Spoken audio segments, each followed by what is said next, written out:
Hey, what is going on, guys? Kong right here, and welcome back to another episode of Crypto Twitter's Best. So, in today's episode, we're gonna be talking about the latest news of Crypto Twitter and the best stuff that has been happening in our space. The very first thing is gonna be some BSV 51% attack, and then we're gonna be talking about Nico Filicone's punk. We're gonna be talking about Fluffy Pony getting arrested and even extradited, and a little bit of the NFT mania with fast food punks, Pudgy Penguins, and a $611 million hack on the Polygon network. Alright guys, let's not waste any more time, and let's take a look at the very first news of BSV getting a 51% attack. As we can see in the tweet from Lucas Nuzzi, BSV is going through a massive 51% attack. After an attempted attack yesterday, some serious hashing power was unleashed today at 11:46 a.m. and attackers are succeeding. Over a dozen blocks are being reorganized and up to 3 versions of the chain being minted simultaneously across pools. There was plenty of confusion across mining pools after the attack, but only one successful 14-block reorg since the attack began. This just shows to me how insane this attack can be and how insane this crypto market in general is at the moment, because these 51% attacks, that was a huge factor in 2017, 2016, and many people thought to believe that these 51% attacks are a thing of the past, but they're still happening, and it's still happening to quite big projects such as like BSV. All right, the next news that we have is from Nico, which is also known as Zico. Zico is a good friend of mine, and he's a big influencer in our crypto Twitter space. Now, he just tweeted a few hours ago, "F me, oof, shoulda held, Filicone rare AF." And this picks up the CryptoPunk that he bought on the 3rd of August for $100,000.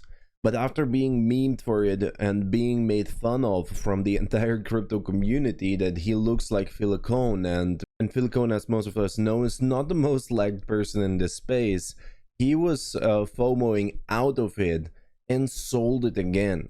He sold it for a different punk that he then bought for, once again, 40 Ethereum, which was $100,000, which was then also not getting just as much hate as his previous punk of Filicone. And now, just 8 days later, 8 days after he has bought his first time this Filicone punk, this punk has now been bought from somebody else for $270,000. And this is absolutely crazy how these punks are increasing in value within 1 week by $170,000. And Nico, just because he was getting memed by crypto Twitter, I mean, it's our culture, but still, you shouldn't be letting yourself getting memed out of profits. If you have a rare punk and you know it's cool, you know it's maybe it has some meme value to it, hold on to it, because as you can see, these things are rising in value faster than you can save value. And the next news that we got right here come from Ricardo Spani, which is also known as Fluffy Pony. He is the creator of Monero, and lately there has been some crazy news about him. His wife Saskia Spani tweeted out on the 2nd of August, "Thank you everyone for your kind messages, and in this matter, a message from Fluffy Pony. Unfortunately, due to a misunderstanding with regards in the settling of court dates in an old matter which I have continuously been trying to resolve since 2011, I have been held in contempt of court and currently awaiting extradition. I am hoping to resolve this misunderstanding within a short while. In the meantime, my business affairs will continue under the leadership of my partners." And following her tweet, she tweeted out Dropbox, where Fluffy Pony put his South African Council legal statement. I will put the link to that legal statement for you guys into the description, but let me know, boys, what do you think about this arrest and why Fluffy Pony is getting extradited to South Africa? What is happening there? Do you think that this is just a cover-up of a way bigger story regarding Monero? Or is it something else? Or is it just really some crazy matter since 2011, missing court dates and all of that, which then led up until an extradition? This sounds really sketchy to me, and let me know in the comments what you think about it. And what would be a week without some Tether FUD? And this is the latest Tether FUD, where once again Tether was getting picked up by some attorney general or some other high-end individuals that were saying that Tether is not fully backed by the US dollar and that it always has been a lie, and these companies are basically a huge risk to the entire crypto market. Once again, Tether just countered it pretty much immediately and said the latest occurrence opinion once again confirms Tether's reserves fully backed.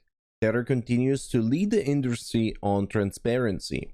As part of our continued commitment to transparency, Tether Holdings Limited today made available the most recent assurance opinion by Moore Cayman.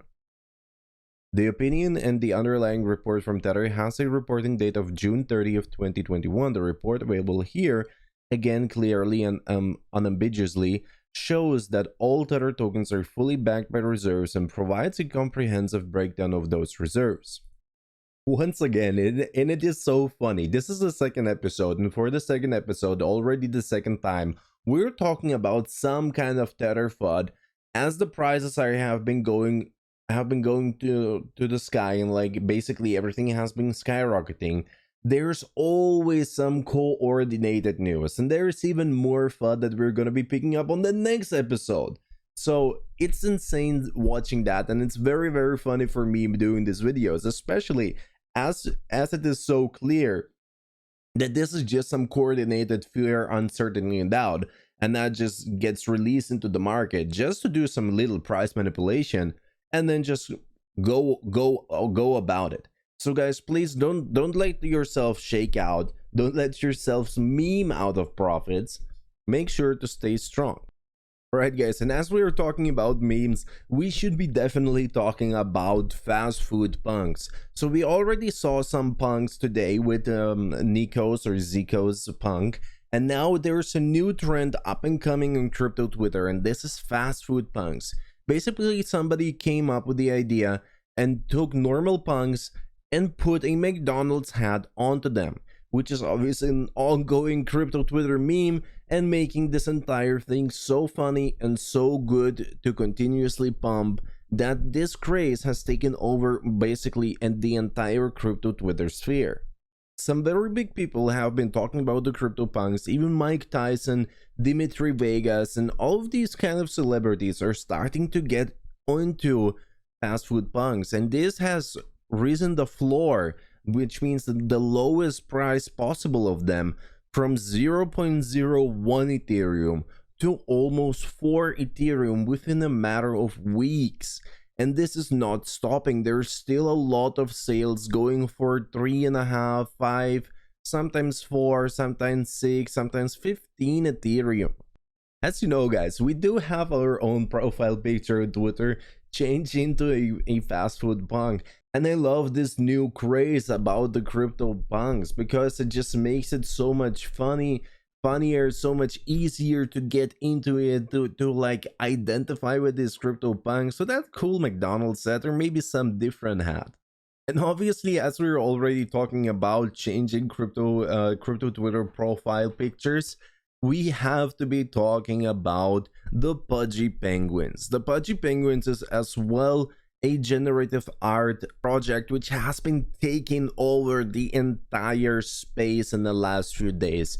Everybody's changing their profile picture either into a penguin or a fast food punk, and this is just insane. It makes it so much funnier to interact with people. Everybody is having fun. Everybody is going along and getting along quite nicely. There's a lot of new penguins coming up here, and a lot of people are picking up on this hype, making it pump even more.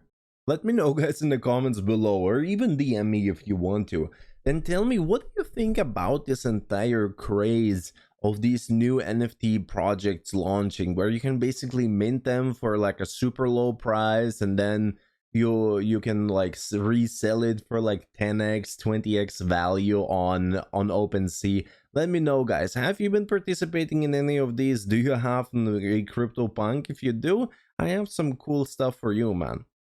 And especially I want to know Guys, is this all just a mania? Are we just like really just pumping our hard-earned Ethereum into these NFT projects, and they're basically just gonna exit without any liquidity and we're all gonna lose money?